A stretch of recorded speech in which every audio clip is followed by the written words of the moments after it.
6 days. That is the distance on our calendar between the saddest day of the Jewish year and our day of love. 6 days between sitting on the floor, mourning a destroyed world, and celebrating love and relationships. That is not a schedule accident. That is the whole story of my people compressed into 1 week, and it repeats every single year. My name is Inbal Amit. I am a born and raised Israeli, and I simplify Hebrew to English speakers. Today is not about teaching you Hebrew per se. It's about teaching you what it all truly means. Tisha B'Av, the 9th of the Hebrew month of Av, just passed. The first temple was destroyed by Babylon. More than 650 years later, the second one was destroyed by Rome. Tradition places both of them on the same day, Tisha B'Av, the 9th of the Hebrew Jewish month of Av. And over the centuries, tradition kept gathering more onto that day. Expulsions, massacres, the end of one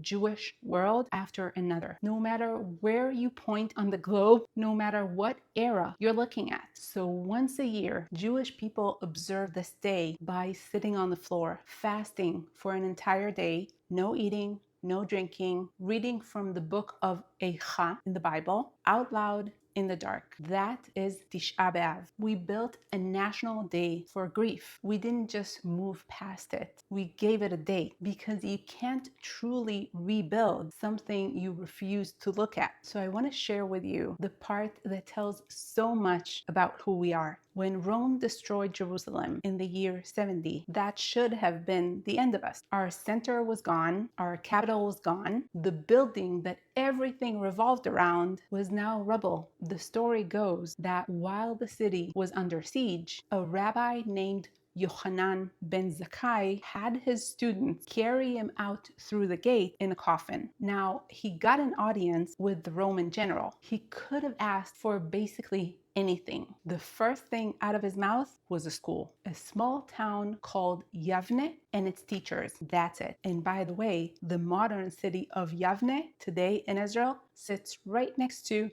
the ancient one. That request is the reason there are still Jewish people today, because he understood that what needed saving wasn't the building, it was the people and what they carried. We stopped needing a place in order to exist. That is the Jewish answer to destruction that we used over and over again for 2,000 years. Every time they took our home, our building, our place of worship, we rebuilt the people. And here's what social media won't show you. I know this because I've lived it, and anyone close enough to us knows it too. Rabbi Akiva was the one who taught that loving your neighbor as yourself is as important as the entire Torah. That came from the same man who watched his entire world burn down. He still put love at the center of everything.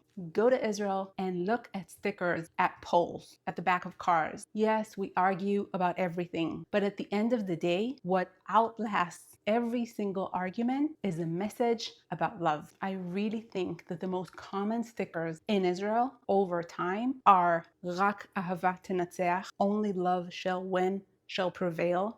Ahava tavi ahava, love shall bring love. Ve'ahavta, love thy, or in full, ve'ahavta l'reacha kamocha, love thy neighbor as thyself. That is what people choose to put on their cars in a country that has buried more children than most. We are constantly accused of not being peaceful enough, of being the aggressor, or much, much worse. When in reality, it doesn't take a lot to see that we built an entire civilization on the instruction to love other people. And after every single time that someone tries to destroy us and end us, not only do we come back, but we always say it again. And that is history. But you don't have to go back to see it throughout history. Look at what's happening now. A few weeks ago, 2 earthquakes hit Venezuela. Buildings came down, thousands were injured, many more thousands have no place to go back to. Israel and Venezuela have had no diplomatic relations for about 17 years, since Venezuela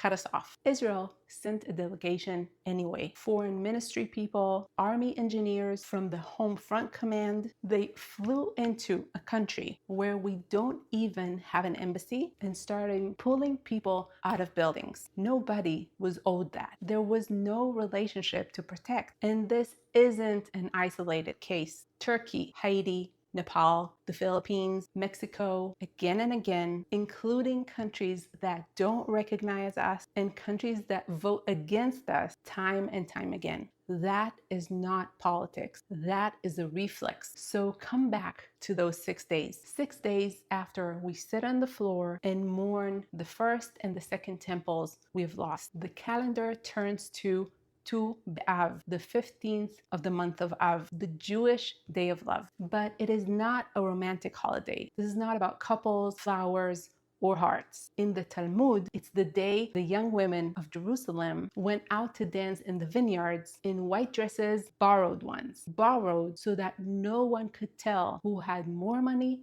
and who had less money, so that no one would be left out. That is what this holiday is all about. Love that makes sure no one is left out. 6 days after the worst day of the year. That is the rhythm of this month, the month of Av. And I think it is the rhythm of the whole people. We are just not built to stay in the ruins. We mourn on schedule, completely, wholeheartedly. But then we get up, we build, we love, and we show up for strangers who never showed up for us. It's all right there. You just have to be willing to look. So this week, if you hear about Tu B'Av, don't think couples. Think about the borrowed dresses. Think about the rabbi asking for a school while the city burned. Think about a plane landing in a country that doesn't want us, full of people who came to dig. That is who we are. That is what we do, because Rak Ahava Tenatzech. Only love shall win, shall prevail. If you want to understand this people, my people, and the language that is at the heart of it all, that is what I do. And I would love to help you get clarity and confidence in Hebrew. My programs are in the description. And if you are not subscribed to this channel, I invite you to hit subscribe and the little bell so you will never miss a new video and listen. Toda rabba. Thank you so much. And I will see you in the next video. נתראה בסרטון הבא.